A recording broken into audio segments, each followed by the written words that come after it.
Students, this is class 7th, chapter number 2, motion. So, we will discuss about rest and motion first. So, before going to the definition, you see this example given in your book. These two pictures. This is a tree, this is a car. You see the placement of car with respect to tree. Here, the car does not change its position with respect to tree with time. So, this car is said to be at rest. But on the other hand, when you see this picture number 2, you can see that the position of car has been changed with respect to tree with time. So the car is said to be in motion. Now let's see the definition. So definition is a body is said to be at rest if its position with respect to a fixed point or an object in its surrounding do not change with time. So in the first picture, if you see, the tree was there and the car was there, and the car has not changed its position with respect to the fixed point. That fixed point was tree. So this is the definition of rest. A body is said to be at rest if its position with respect to fixed point or an object in surrounding do not change with time. Motion. A body is said to be in motion if it changes its position with respect to a fixed point or an object in its surrounding and keep changing with time. That is your second picture. So we can say that the sofa kept in your room or a book lying on a table are at rest because their position does not change with respect to a fixed point with time. But on the other hand, if you kick a football, if you the hands of the clock, the birds flying in the sky are in motion because their position always keeps on changing with respect to a fixed point in their surrounding with time. Motion is relative in nature. How it is relative in nature? That is motion of an object with respect to some other moving object. So if you might have noticed that when you travel in a bus, your body also moves in the same direction and at the same speed. But however, you do not feel that your body is moving because your body does not change its position with respect to the seat you are sitting. But with respect to the other fixed point in the bus with time. But if you look outside the bus, you will notice that your position of your body keeps changing with respect to the position of the objects in your surrounding. So this shows that your body is in motion with respect to trees or other fixed objects outside the bus. This means that motion is relative. So when two bodies are in motion, the change in position depends upon two factors, their speeds and their direction of motion. Now let's discuss the types of motion. Types of motion. So first is your translatory motion, the motion in which every part of an object moves through the same distance and in the same time. So you can say the whole object moves at the same time and in same direction. For example, running boy. The boy as a whole is moving, is running. Running train. The whole train is running at the same time and in same direction. Next, translatory motion are of two types. Rectilinear motion, curvilinear motion. Rectilinear motion means rectilinear motion, an object moving along a straight line or straight line path is known as rectilinear motion.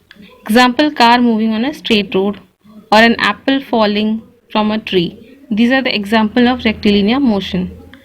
So a motion in a straight path is known as your rectilinear motion. And also you can give example, for example, snooker ball moving in a straight line. Then curvilinear motion, an object moving along a curved path. That is, example you can give is that when The cyclist racing on the curved tracks is in curvilinear motion. A car taking a turn on a road is also curvilinear motion. And the earth moving around the sun is also the example of curvilinear motion. Next is circular motion. Circular motion is a special case of curvilinear motion. An object said to have circular motion when it moves around a fixed point in a closed or circular path. So this is a circle and this is a closed path in which the object is kept on moving, and this is a fixed point and this is a fixed distance. This fixed point is known as center and this fixed distance is known as your radius. Then the distance of the object from the fixed point always remain the same, that is the radius always remains the same throughout the circle. Example you can give is that the motion of a child sitting on a merry-go-round. You might have seen merry-go-round. It moves in a circular form and the seats are provided. You sit on those seats and it started moving. You might have seen giant wheel also. That is also one of the example of circular motion. Next, we will discuss about rotatory motion. When an object rotates or spin about an axis, that imaginary axis is called the axis of rotation. That time the object is said to have rotatory motion. So if you see this spinning top, so this is an object, it is rotating. This line is known as axis of rotation. Now let's consider a rigid body. This is a rigid body, and if it starts rotating or spinning about its own axis, what happens is that each particle will perform some circular motion, and these circular motion, they have centers. All these centers, if you join together, you will get axis of rotation. This is axis of rotation. So the particles are in motion in a rigid body and they perform circular motion. And the centers in this circular motion, when you join together, this imaginary line is known as axis of rotation. And axis is always a straight line. And you can rotate a body in any direction. If you want to rotate it like this,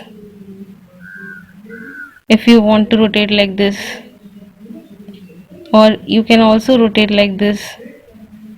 So you can rotate a body in any way, and the particles which are having circular motion, they will give you the axis of rotation in a rigid body.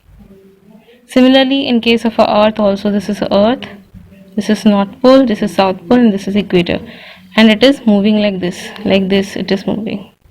So it is the axis of rotation. All the parts of the object do not move through the same distance at the same time interval. So all the parts do not move through the same distance. So if you see this, this is the axis. The parts away from the axis, this is the part away from the axis, this point, they move faster. They move through a greater distance as compared to the parts near the axis. These are the parts near the axis. So when the earth is rotating, these parts does not move through greater speed or a greater distance, and these parts move through greater distance. So the part away from the axis move through a greater distance than the part near the axis. Example is your wheel of a moving car. If you have seen the steering wheel of your car, so that is one of the example of rotatory motion. Then spinning top, moving fan is also one of the example of rotatory motion. Potter's wheel, we might have seen also potter's wheel, which is like this. And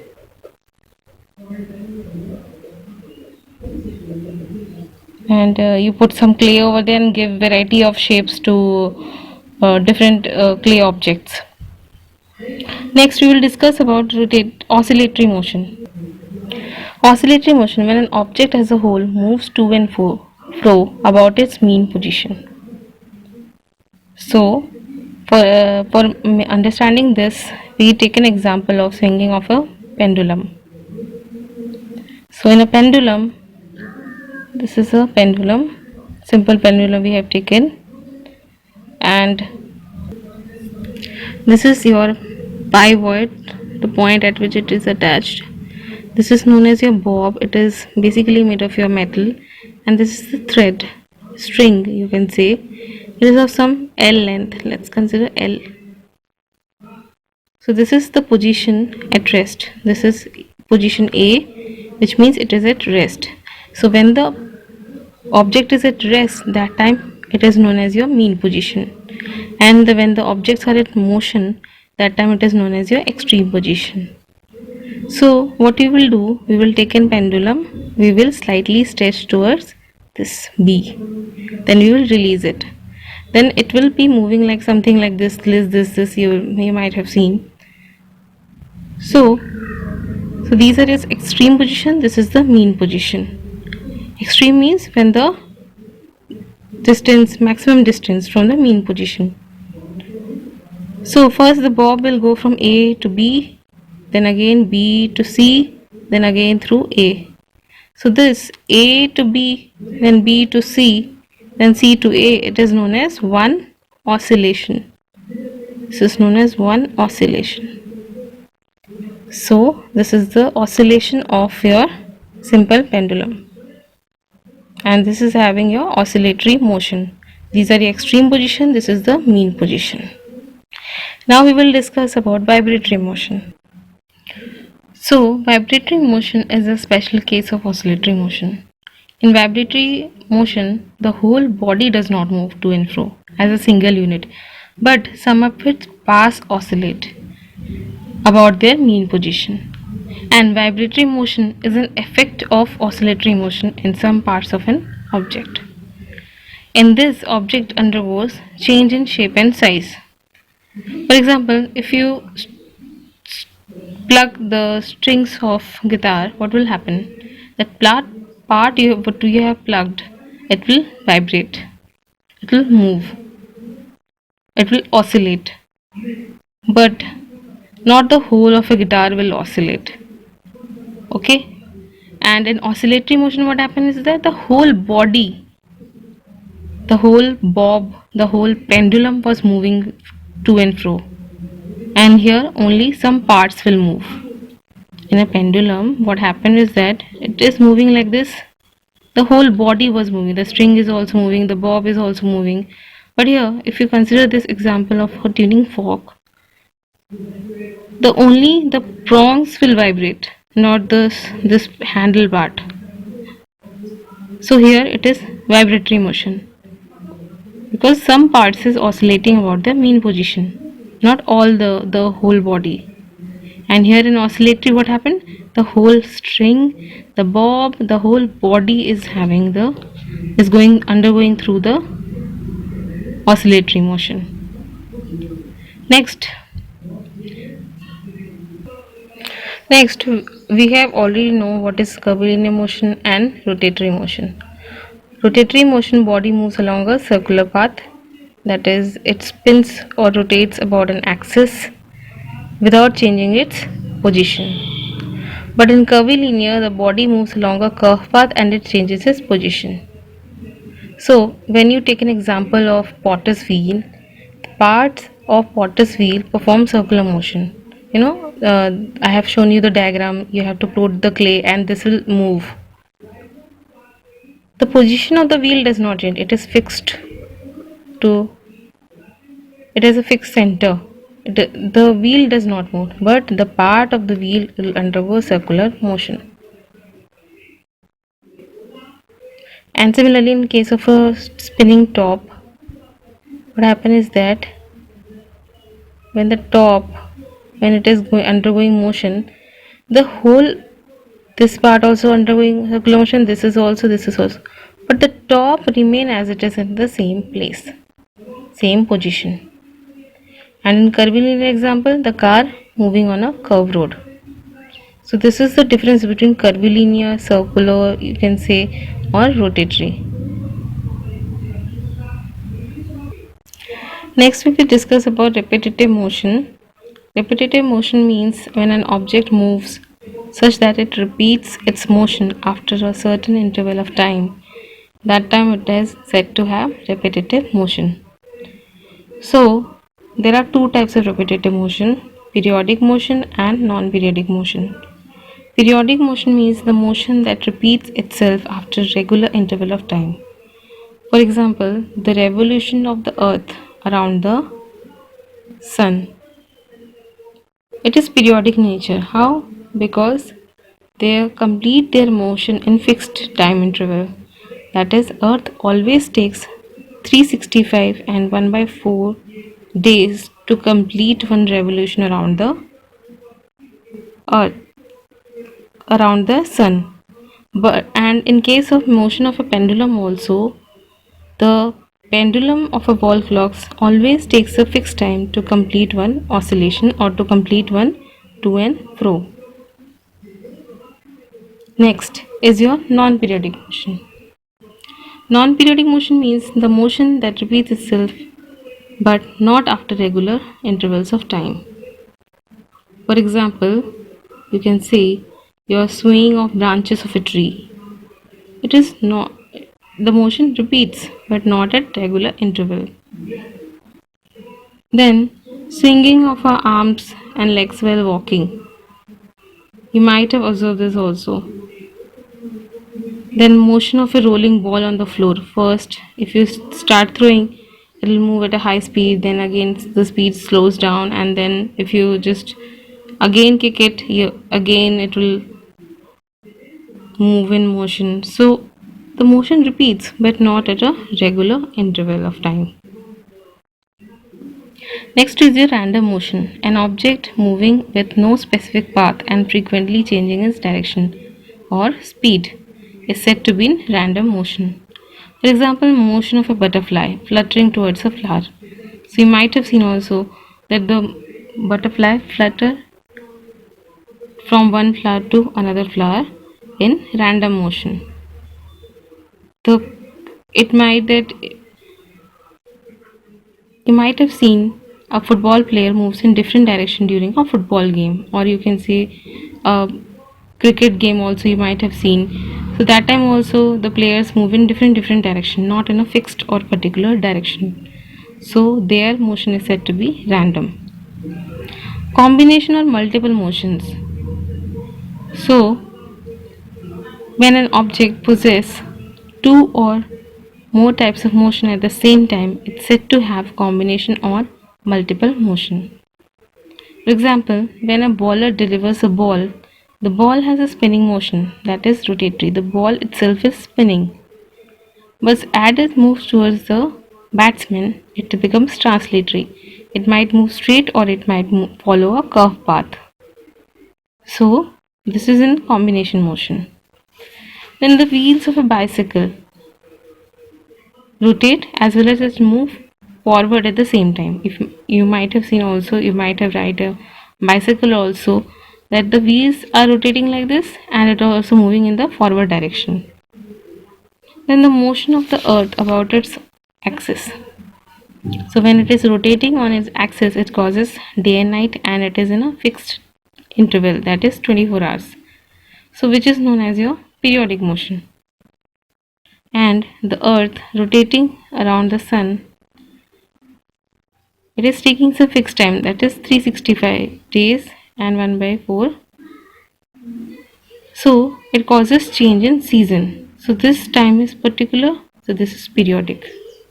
So it is showing both rotatory and periodic, and here also curvilinear because the path is being curved, as well as periodic because it is taking a fixed time interval. Then we will discuss about uniform and non-uniform motion. An object is said to have uniform motion if it covers equal distance in equal intervals of time along a straight line. For example, this is a car. It is moving a straight path, and if you see the time, it is 0 hour and distance covered is 0 kilometer. After 2 hours it is covering 10 kilometer, after 4 hours it is covering 20 kilometer, and after 6 hours it is covering 30 kilometer. So if you see the difference between the time hours, it is 2, 2 minus 0, 2, 4 minus 2, 2, 6 minus 4, 2. So after every 2 hours, let's see the distance difference. 10 minus 0, 10, 20 minus 10, 10, 30 minus 20, it is also 10. So for every 2 hours, after every 2 hours, it is covering an equal distance of 10 kilometer. So this is said to have uniform motion. This is having uniform motion. But if you see, the object is said to have non-uniform motion if it covers unequal distance in equal interval of time. Unequal distance in equal interval of time. So let's take a second example. This is starting point. So time is 0, distance moved also 0. After 1 hour it is moving 10 kilometer, then after 2 hours it is moving 30, then after 3 hours it is moving 60. So let's see the difference in time. This is 0 minus 1, 1, 2 minus 1, 1, 3 minus 2, 1. And distance, it is 10. This is 10, 20, 30 minus 10, 20. And this is 30. So if you see, the time interval is same, but the distance covered is unequal. So this is having non-uniform motion. Next, discuss about scalar and vector quantities. Scalar and vector quantities are physical quantity that can be described only by its magnitude, that is the numerical value, is known as scalar quantity. And a physical quantity that needs both magnitude and direction to be described is said to be a vector quantity. Example of scalar quantities are distance, time, temperature, speed, area, volume. If you say the bus traveled 10 kilometer, then it is scalar quantity. But if you say the bus moves 10 kilometer in east direction is specified, then it is called displacement.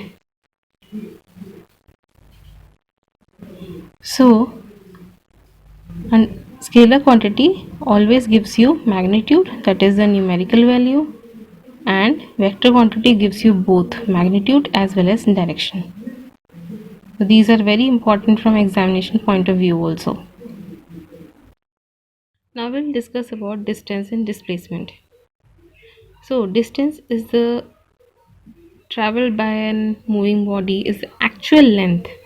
You can say it is the total length traveled by a body. And displacement, it is defined as the shortest possible distance covered by it between its initial and final positions. For example, let's take this. A person suppose travels from point A. There is a person who starts traveling from point A to point B, then point B to C.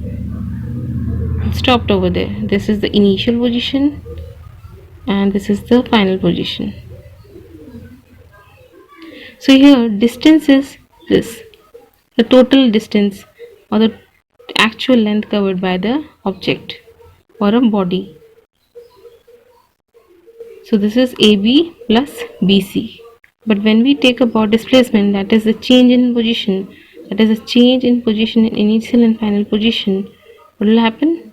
This will be like this, initial and this is final. This is initial position, this is final position. This is denoted by AC. This is the dotted line which is showing your displacement is equal to AC. So displacement is always a straight line path between initial and final positions of a body. and for displacement direction of motion is needed. We need to know in what direction it is moving. We will denote it with the help of an arrow like this.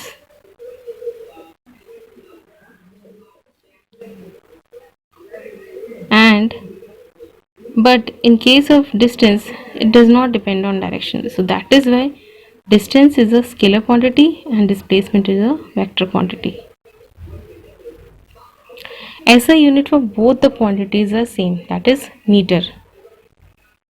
This is also meter and this is also meter, but the only variation is that distance give you the actual length covered, while displacement give you the distance covered along with the direction. Now let's take up an example for circular path.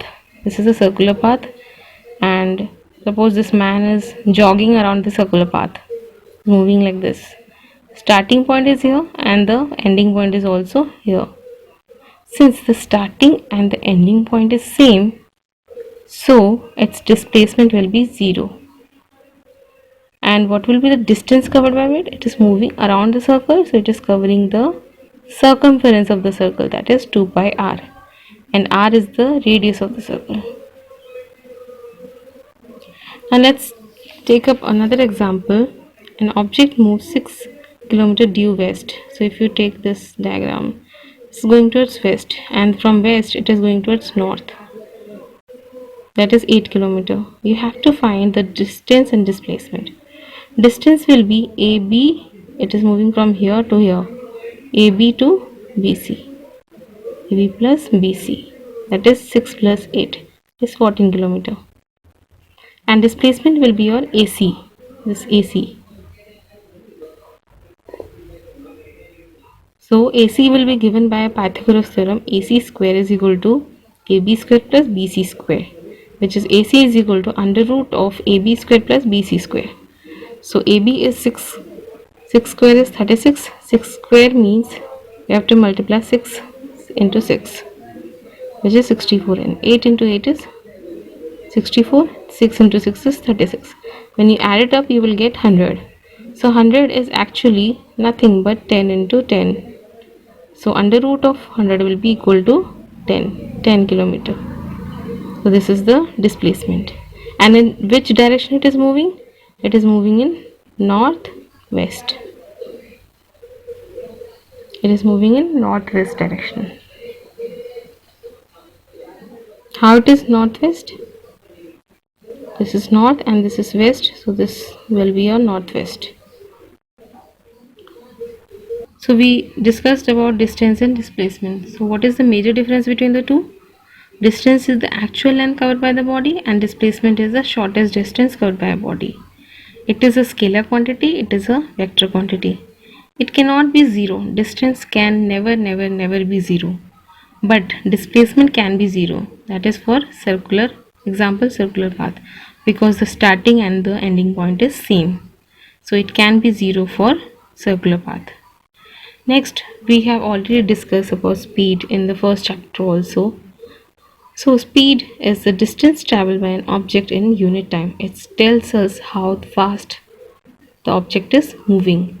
Its SI unit is meter per second, that is m per s. And for larger unit of speed, we use kilometer per hour, that is kmph. And it does not require any direction because it is a scalar quantity. So next we will discuss about uniform and non-uniform motion. Uniform motion if an object covers equal distance in equal interval of time. For example, if an ant moves a distance of 1 centimeter in every second, it has uniform speed. It is speed that is denoted by v, distance is denoted by small s, and time is denoted by small t. Speed is equal to distance upon time. So distance, it is moving 1 centimeter and in every second. So your speed will be equal to distance 1 centimeter upon 1 second. So it will be 1 centimeter per second. So this is how, with the help of this formula, we can calculate the uniform speed. Next is non-uniform or variable speed. if an object covers unequal distance in equal intervals of time. For example, if an ant moves distance of 1 centimeter in 1 second and again in another second, it moves distance of 1.5 second. Then what will happen? Then first we will add this total distance, that is 1 plus 1.5, upon the total time taken, that is 1 second and another 1 second, 1 plus 1. So this will give you average speed. So in non-uniform motion, for calculating we need average speed, that is the ratio of the total distance traveled to the total time taken. So average speed is total distance traveled upon total time taken. So here total distance, that is 1 plus 1.5, and total time is 1 second plus 1 second. That will give you the average speed. So it covers unequal distance in equal interval of time. Next we will discuss velocity. Distance traveled by an object in unit time in a given direction. Remember, given direction is known as your velocity. This is a vector quantity and it has same unit as meter per second. And it is given by velocity upon time.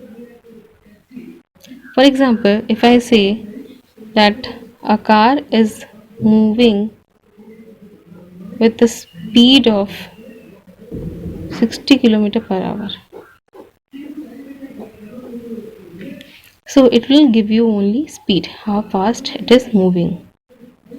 But if I say the car is moving with 60 km per hour in east direction, then this will give you velocity of the car.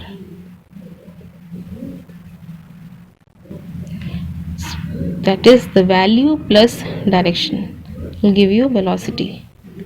And this is a velocity is a vector quantity. This is vector, so this is scalar because it is only mentioning the numerical value of the speed.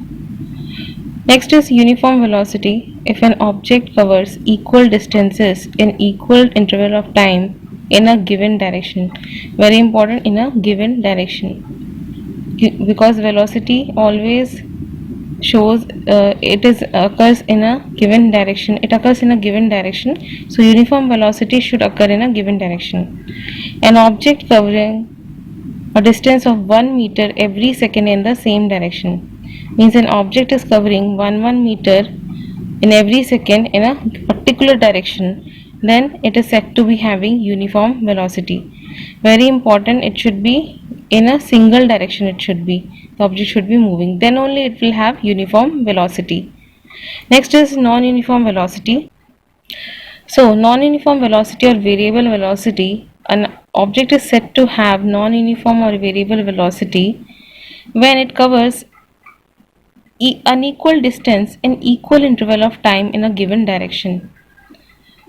So for example, if a car moves 70 km north in the first hour of its journey and 45 km north in the second hour of journey and then 56 km in the third hour of journey, it means it is said to have non-uniform velocity, because in first hour it is covering 70 km, then in second hour it is covering 45, and in third it is covering 56, and you can see the direction is same, north north north, but it is covering unequal distance in equal interval of time.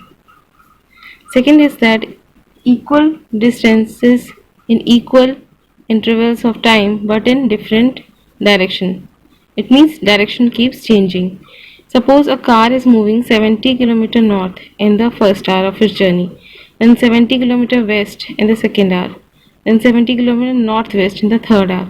So you can see distance is same, time interval is also same, but the direction is different. First it is going towards north, then west, then northeast. So it means it is also under non-uniform velocity. Third is that unequal distance in equal interval of time and also its direction keeps on changing. For example, if a car moves 70 km north in the first hour 45 km west in the second hour and 56 km northwest in the third hour. So you can see in every hour the distance as well as the direction is changing. First it is going 70 km north, then it is 45 km west and 56 km northwest. So here unequal distance as well as direction is also changing with an equal interval of time. So they have non-uniform velocity. For non-uniform velocity there are three conditions which you have to remember. Next is, what is the difference between speed and velocity? So major difference is that speed is of a body is distance traveled by it per unit time. Velocity is the distance traveled by it per unit time but in a given direction. It is a scalar quantity, it is a vector quantity. It tells us how fast an object moves and it tells us how fast the object moves and in what direction the object is moving. So these are the major difference between speed and velocity. Both are mostly same thing. Both are having same SI unit also, meter per second. But the only difference is that velocity gives you direction along with the magnitude. Speed only gives you the magnitude. Next is mass. The mass of a body is defined as the amount of matter contained in it. It is always a constant quantity. It does not change with place or direction. Its SI unit, which is very important, that is kilogram. Other units are gram and milligram. These are the sub multiple units which you have learnt in class 6 also. Measurement of mass. Measurement of mass can be compared by a standard known mass. The simplest instrument is beam balance. This is your beam balance. You might have seen this also in grocery shop. And this is a physical balance. This is a modified version of beam balance. It is also used for measurement of mass, but it is mainly used for scientific purpose. You might have seen this in the jewelry shop for accurate measurement. Nowadays, electronic weighing machines are used for measurement. This gives you more accurate value as compared to these two. Next is your weight. So when all objects falls downwards and when let free or unsupported, this happens due to a force of traction by the earth which is known as your gravity. So weight is nothing. Weight of an object is the force with which it is attracted by the earth towards its center. Weight is actually mass into gravity. The mass of an object into gravity.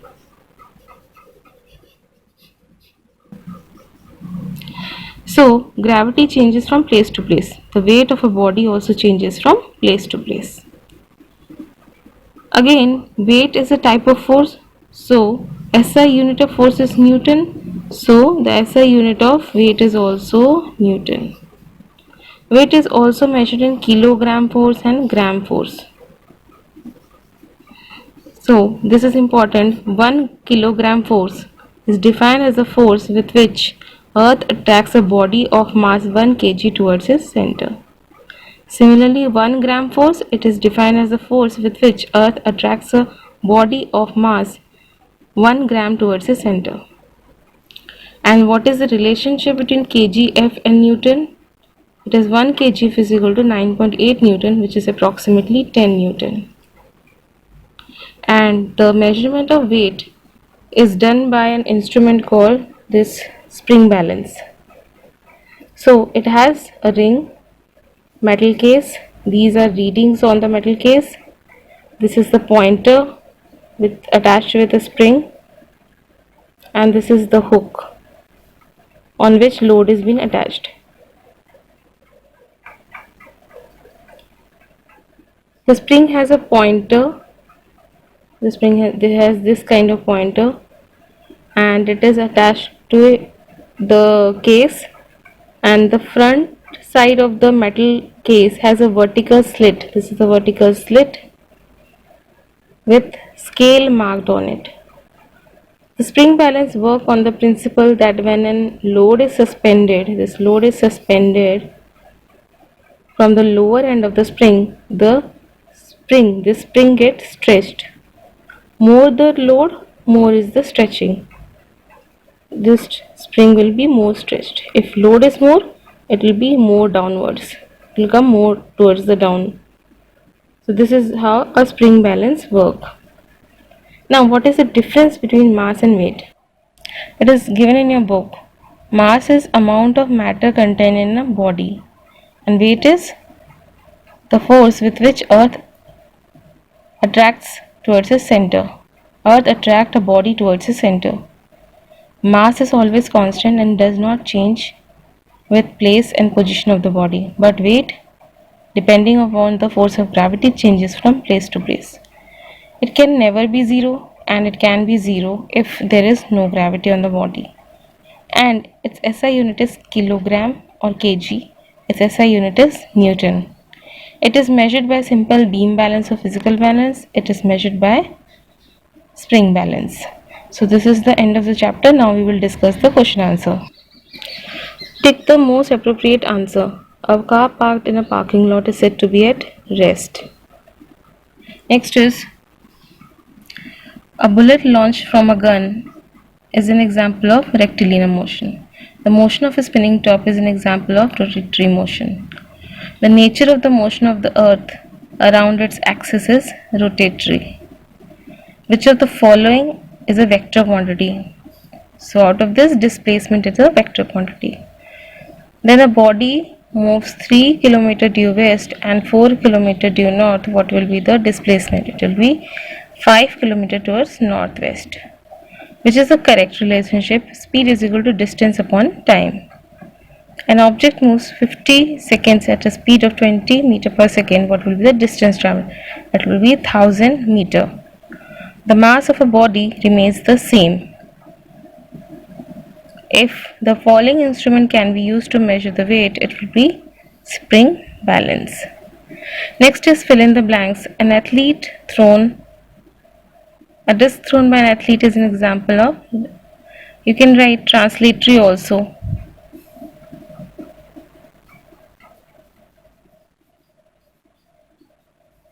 Or curvilinear.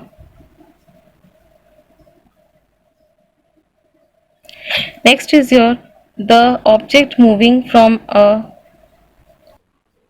Next is an object moving on a curved path is said to have curvilinear motion.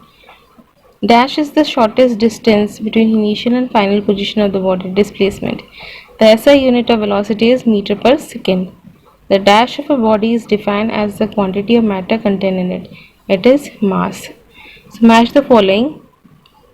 Displacement is SI unit is meter, velocity meter per second, time it is second, mass kilogram, weight Newton.